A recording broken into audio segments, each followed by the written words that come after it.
مجلس کے سلسلے کو آگے بڑھاتے ہوئے کہ شام والوں سے یہ سجاد کہا کرتے تھے، شام والوں سے یہ سجاد کہا کرتے تھے، کیا زمانہ تھا کہ جب ہم بھی بسا کرتے تھے۔ شام والوں سے یہ سجاد کہا کرتے تھے، کیا زمانہ تھا کہ جب ہم بھی بسا کرتے تھے۔ ہم کیا کرتے تھے قرآن کی تفسیر بیان، ہم کیا کرتے تھے قرآن کی تفسیر بیان، انبیاء آ کے بسد ناز سنا کرتے تھے، انبیاء آ کے بسد ناز سنا کرتے تھے۔ اور یاد آتی تھی رسالت کی ادا بابا کو، یاد آتی تھی رسالت کی ادا بابا کو، بھائی اکبر جو کبھی گھر میں چلا کرتے تھے، بھائی اکبر جو کبھی گھر میں چلا کرتے تھے۔ اور کیا بتاؤں کہ میرے گھر کا تھا پردہ کیسا، کیا بتاؤں کہ میرے گھر کا تھا پردہ کیسا، بات یہ کہہ کے بہت آہو بکا کرتے تھے۔ صلوات پر محمد و آل محمد۔ اب میں درخواست گزار ہوں مولانا ڈاکٹر سلیمان حسن عابدی صاحب سے تشریف لائیے اور مجلس سے خطاب فرمائیں۔ جناب مولانا سلیمان حسن عابدی صاحب، صلوات پر محمد و آل محمد۔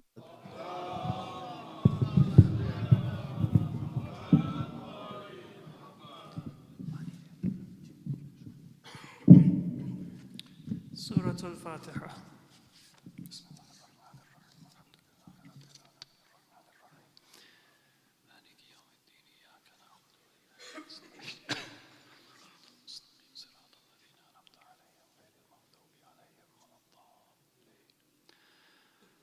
أعوذ بالله من الشيطان الرجيم، بسم الله الرحمن الرحيم، الحمد لله رب العالمين، بارئ الخلائق أجمعين، فاطر السماوات والأرضين، والصلاة والسلام على أشرف الأنبياء والمرسلين، المبعوث رحمة للعالمين، شفيع المذنبين وحبيب قلوب الصادقين، سيدنا ومولانا أبي القاسم محمد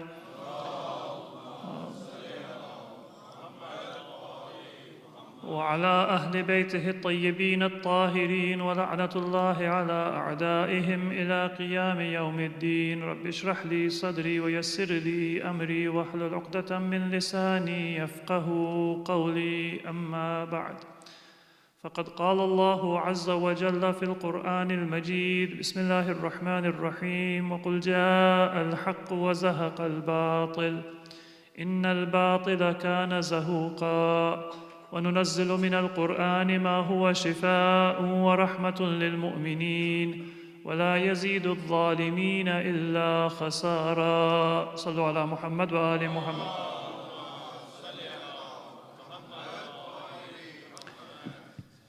Before I continue today's majlis, I would request you to recite a Surah Fatiha for Marhum Mirza Asghar Beg, son of Mirza Hasan Beg, Marhuma Sabira Begum, daughter of Masur Ali, Marhum Syed Muhammad Ali, son of Zahid Ali, and Marhum Afsar Jahan, daughter of Syed Asghar Hussain. For these marhumin and all other marhumin of our community, please recite a Surah Fatiha.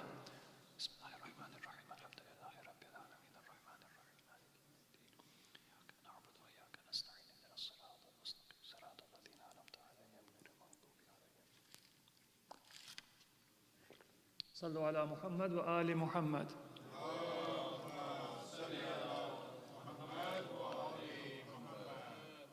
Dear brothers and sisters, yesterday we began a discussion about the nature of our relationship with the Quran and Ahlul Bayt, and how the Quran and Ahlul Bayt tie to our lives and our decision making, and that relationship is essential for us to be true Muslims. Any one of those pillars, if it is weakened, then the entire foundation of our faith and our practice of our faith will be weakened. So if we separate ourselves from the Quran, that is one pillar. If we separate ourselves from Ahlul Bayt, then that is the second pillar. And if we look at the Quran as a historical document, and it is separate from our lives and our practice, or if we look at Ahlul Bayt just as historical figures or as ideal figures whose lives and example and principles are not relevant to our lives, then that third pillar will be weakened. Together, this brings us a comprehensive and a complete understanding of our religion. We mentioned yesterday that when we look at the teachings of Islam, the most important thing for us to appreciate is how those teachings are to be understood and applied in our own time. The history is only important in that it brings us to an understanding of that current relevance. Otherwise, it is not important in and of itself. And this is why when Ahlul Bayt would answer questions that people had about the Quran, they wouldn't always answer in terms of the history, but they would answer in terms of the current example that will be a source of guidance for people. Some people misunderstood this principle, and they assumed that this is a less accurate or a less scholarly answer. But the reality is that it is a different focus. The Quran is not just a subject of scholarship or study. It is important for scholarship to continue and for us to study the Quran, but it is first and foremost a source of guidance. So when we begin by looking at how the verses apply to our lives, we're not negating the scholarship, we're not forgetting the history, but we are beginning from that which is most important and most meaningful for our lives. The same thing applies to the example of Ahlul Bayt. The message of Imam Hussein alayhi salatu wassalam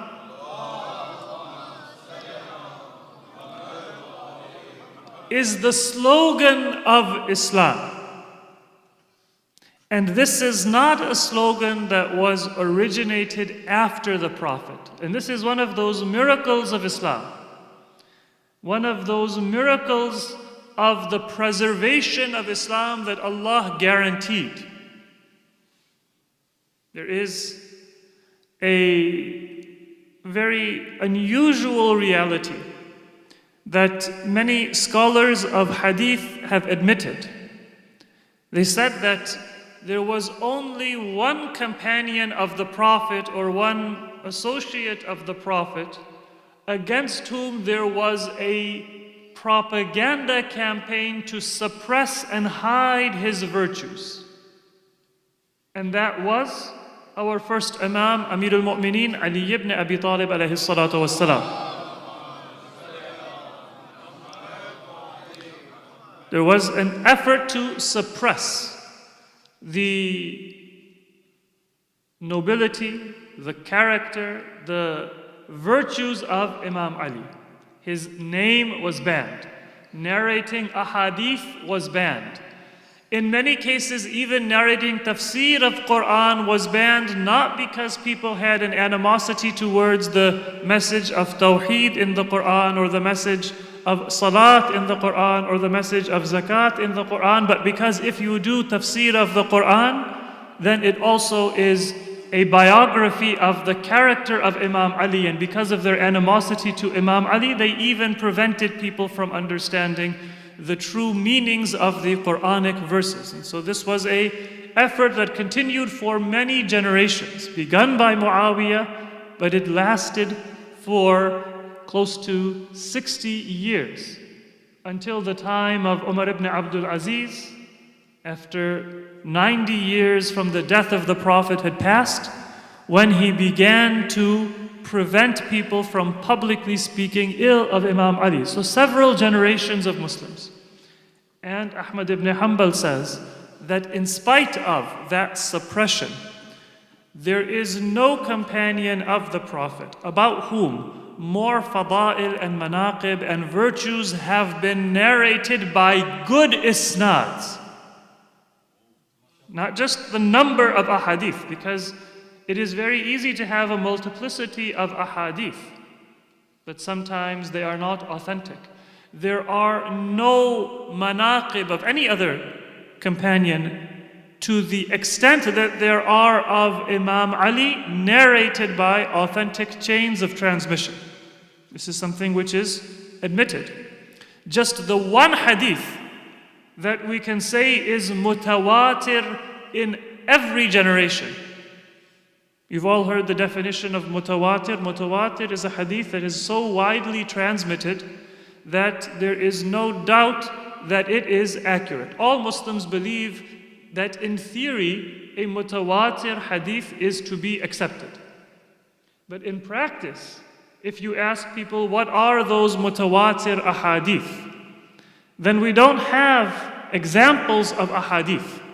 Because in the chain of transmission, there will be one generation where maybe one person narrated it. Most ahadith, they go back to one companion, or two companions, or three companions, even if after that they may be found in hundreds of books. But if one link in that chain is weak, then the entire chain cannot pull more weight than the weakest link. So in Islamic history, we don't have a large number of mutawatir ahadith, because somewhere in the transmission there is going to be just one person or a few people. The one hadith that we can say is mutawatir in every generation is hadithul ghadir. The statement of the Prophet, Man kuntu mawlahu fa aliyun mawlahu, or fahada aliyun mawlahu. The exact wording has been narrated with very slight differences. But the gist of that message of the Prophet is narrated by 120 companions of the Prophet. No other hadith. No other hadith in Sunni or in Shi'i sources is narrated by more than 100 named companions of the Prophet. And then from every generation after that, the number of narrators is interlinked and increases.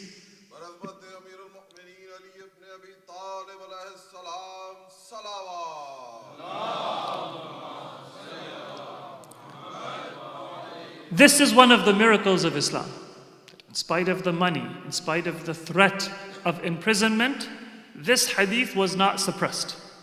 Now you can debate what it means, you can discuss what it means, but the source of that debate has been preserved by Allah for every Muslim to contemplate and think. But what does it mean for the Prophet to stand just weeks before his death and say that Allah is going to call me and I am introducing you to my successor? Similarly, we have a miracle about the martyrdom of Imam Hussein alayhi salatu wassalam.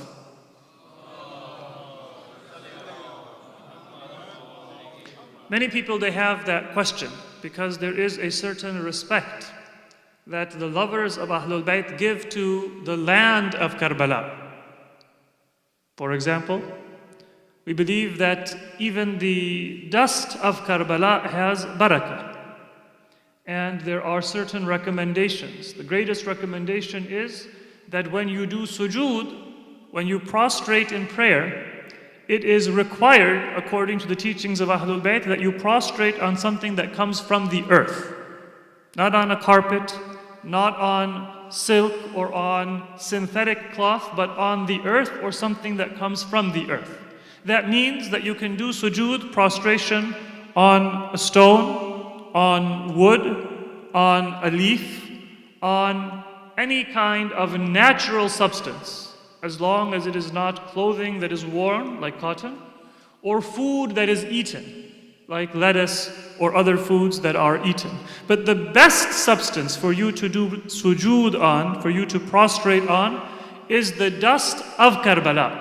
And the reason for that is that our sujood is a symbol and a reminder of our birth from the earth and our return to the earth. That is why every cycle of prayer has two prostrations, because we are born and we will die and return to the earth. There is a symbolism.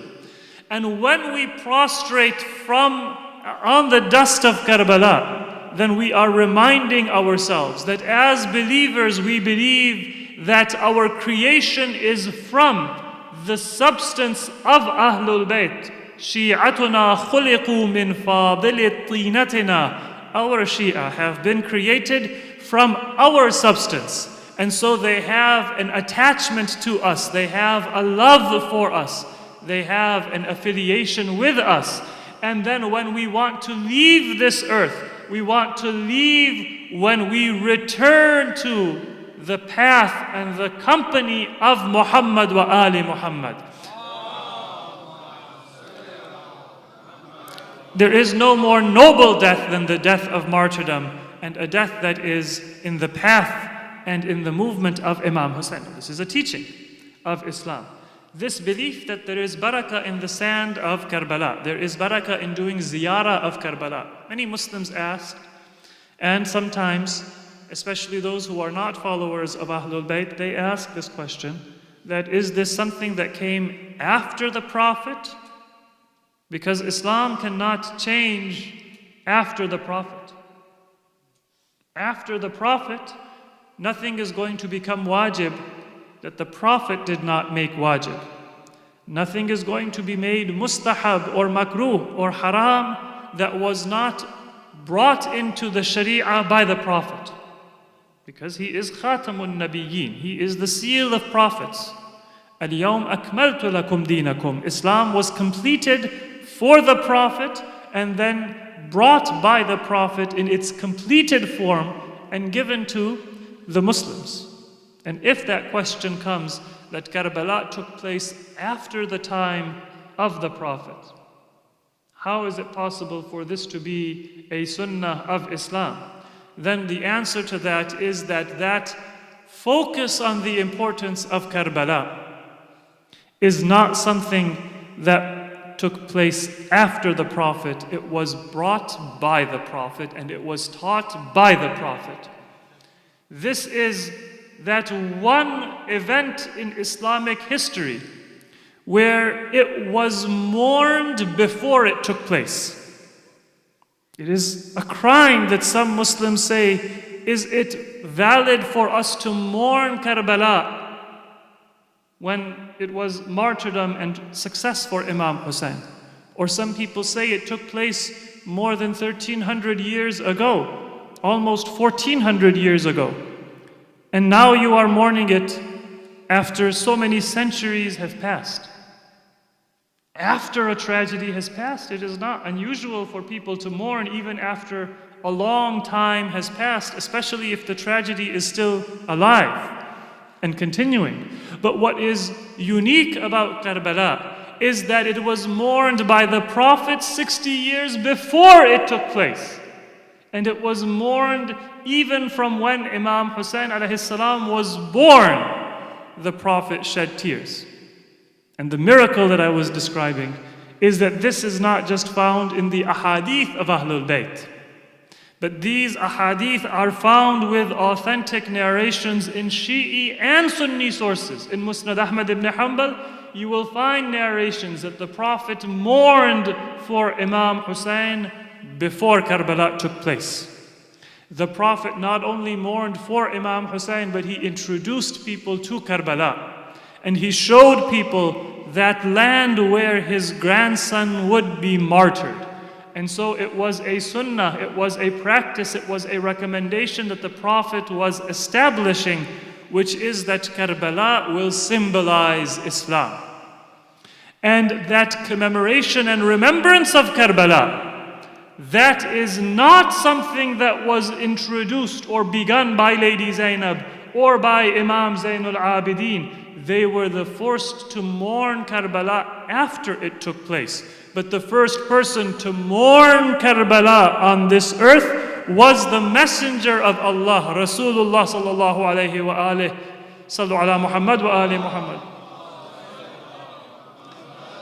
he was the one who established that principle of mourning for Karbala. Now, why did the Prophet give such focus?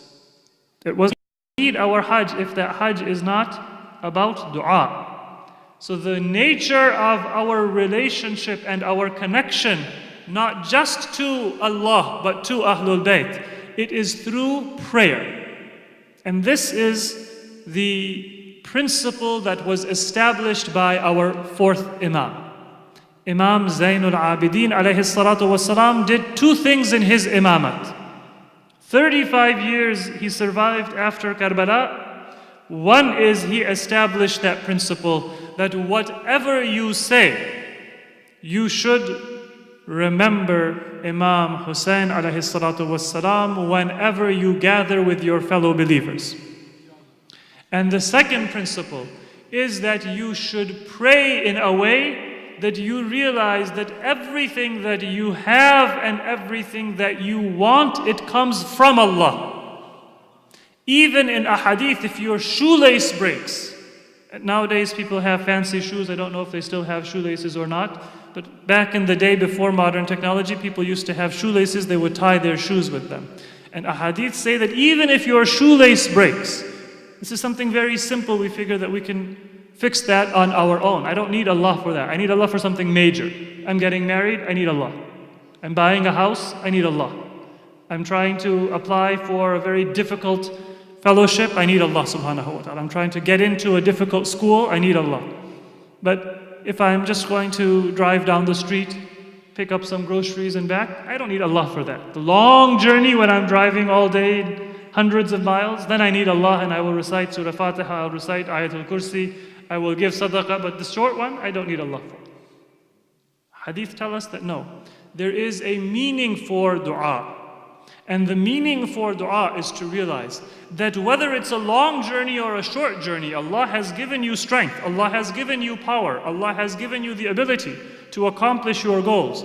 But it's because Allah has given you that authority, and to the extent that Allah has given you authority, that you will be able to use that strength.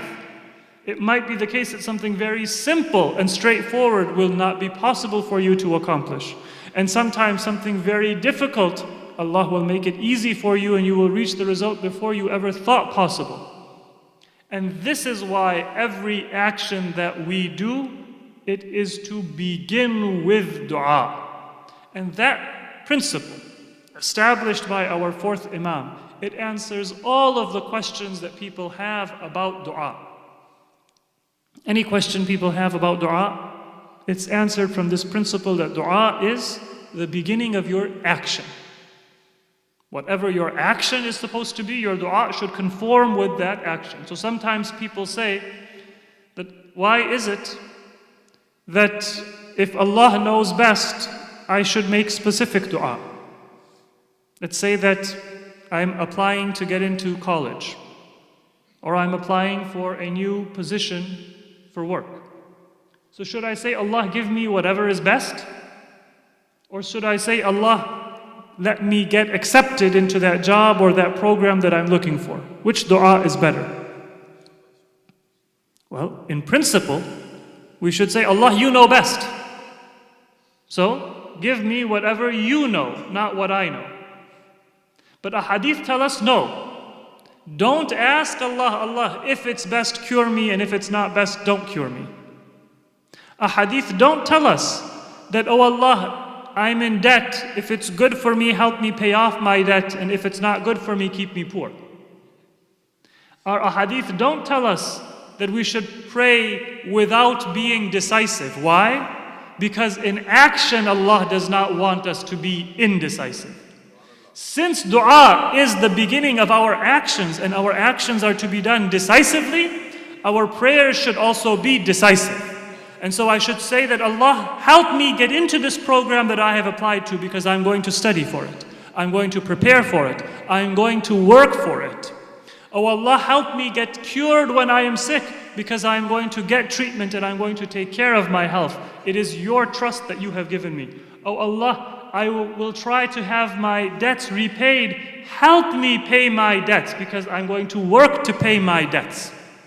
And then when Allah says that you had an action that you were going to pursue. And you made dua for that specific action. When Allah gives you something else, then you can say, I have seen the hand of God. And so you find God more when He rejects what you had asked for and gives you something better, even if you don't know it is better. Imam Ali alayhi salatu was salam, sallu ala Muhammad. He says, عرفت ربي بفسخ العزائم ونقض الهمم وحل العقود. I recognize my Lord when I tie something and Allah says, I'm going to untie it. I plan for something and Allah tells me that it is not going to take place. I have done azima and Allah says that it's not going to be accomplished. Now, if it is Imam Ali, then does he only recognize Allah at that time? No. When his goal is accomplished, he sees Allah, because it is Allah's blessing. And when he sees that Allah has not given him what he worked for and what he prayed for, but He gave him something else, then he sees Allah even more. Why even more and not the same? Because when I work for something and I pray for something and I get it, then Allah is basically telling me that I am giving it to you according to your aql. I am giving it according to your experience. And when I want something and work for something and I don't get it, then Allah is telling me that now I am giving you the benefit of my wisdom and my hikmah. I'm not leaving you to your aql. And so when Allah takes me from my aql to His hikmah, from my limited knowledge and experience to His infinite wisdom, that is where I truly see the hand of Allah subhanahu wa ta'ala. And this is the philosophy that you can see when Lady Zainab was asked by Ibn Ziyad, كيف رأيت صنع الله بك? What did you see in Karbala? You have been completely destroyed. Your family has been martyred. You have suffered so much. It is only somebody who is the daughter and the heir of the wisdom of Imam Ali. When she spoke with the tongue of Imam Ali. And when she spoke with the heart of Imam Ali, who could stand in that court of Ibn Ziyad and answer Ibn Ziyad as Lady Zainab did. Ma ra'aytu illa jamila. Oh, Ibn Ziyad, you are looking with the eyes of a tyrant.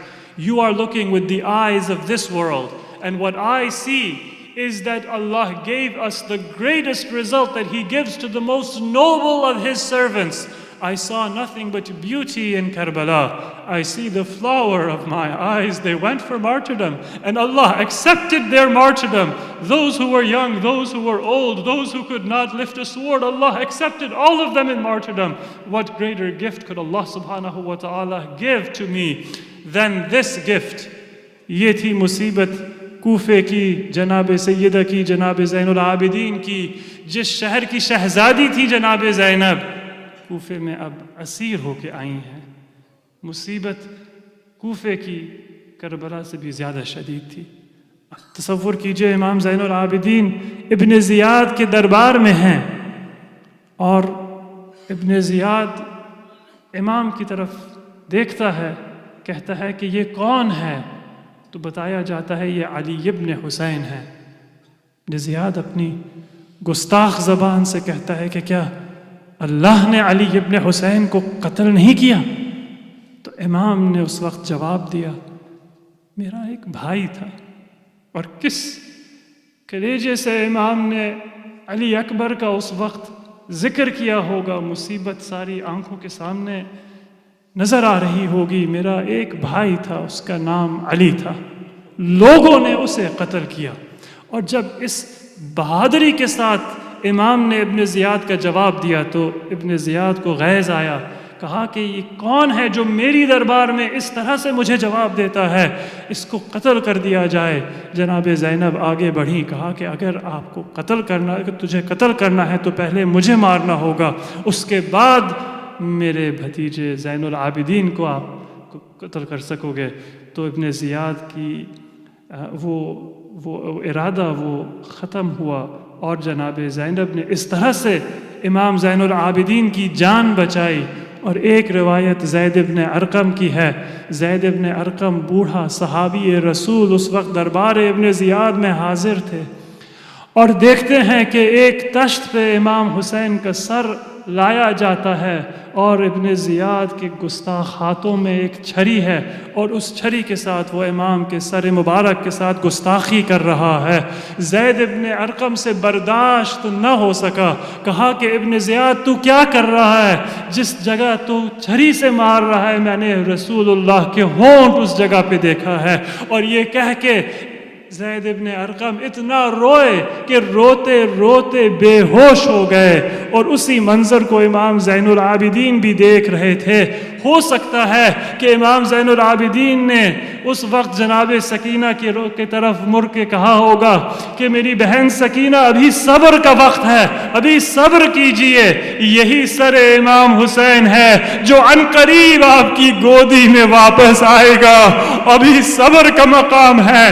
شام کے زندان میں جب آپ آئیں گی تو امام کا سر آپ ہی کی گودی میں ہوگا. اس وقت جی بھر کے رو لینا.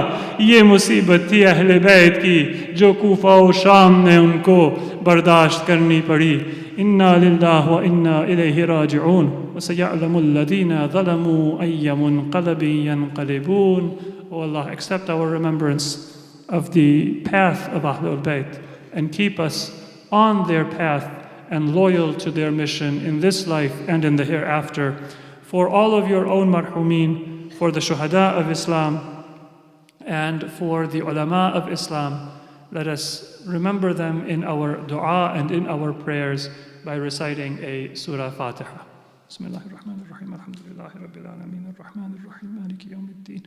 إياك نعبد وإياك نستعين. اهدنا الصراط المستقيم صراط الذين أنعمت عليهم غير المغضوب عليهم ولا الضالين.